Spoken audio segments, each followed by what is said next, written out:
The uh, the yellow house. Hopefully behind me you can see why it's called that. For those of you that came with us last year, we're the only team here this year, and not only is that a little weird in the yellow house, but in order to make it even weirder, last year we were on the west side, facing toward the empty lot. This year, however, we're on the east side, and our view off the balcony is what you're about to see. I guess really the only way to describe this is, since this is behind the United Cab garage, this is where the old cabs go to die, or this is where the dead cabs are buried. And as you know, in in New Orleans, they don't bury below the ground; they bury on top of the ground in their little crypts. So I'm pretty certain there's no dead bodies in these things, but they are dead cabs. So that's what we see in the morning. Looking out that way is towards St. Charles and the Lower Garden District.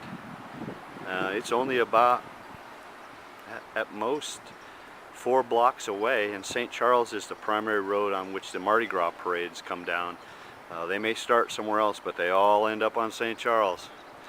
There is another little odd thing that goes on here, and that is this little vine that's attached to the side of or attached to the surface of buildings and grows up and covers the roofs of most of them eventually. And you can see it here, and if you look, I don't know if it'll be possible to see it way out across the way on that building. You can see it starting to gain a foothold. It is perhaps the best thing to call it would be the kudzu of New Orleans. I haven't seen any kudzu, but I've seen this stuff on a lot of the abandoned buildings, and it hangs on. It's some serious stuff.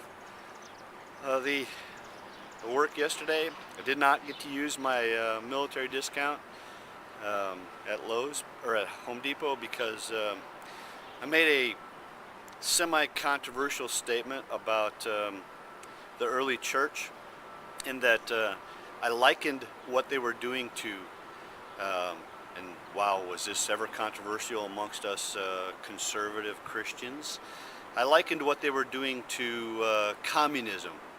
And I want to set the record straight. I do not believe it was communism. They owned their property and they were allowed to do with it as they choose, and the state or the church was not directing them to do so. They were motivated out of love to share their wealth with those who didn't have wealth. So I'm going to amend that statement and call it kingdomism, which I love the term that John used.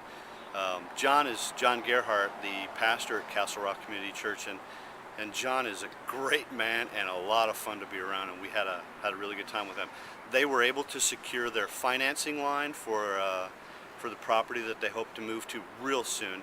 Now it'll just be up to the Archdiocese, whatever the governing body of the Catholic Church that owns the building. It'll be up to them to honestly figure out what they're going to do with a piece of property that they're not using.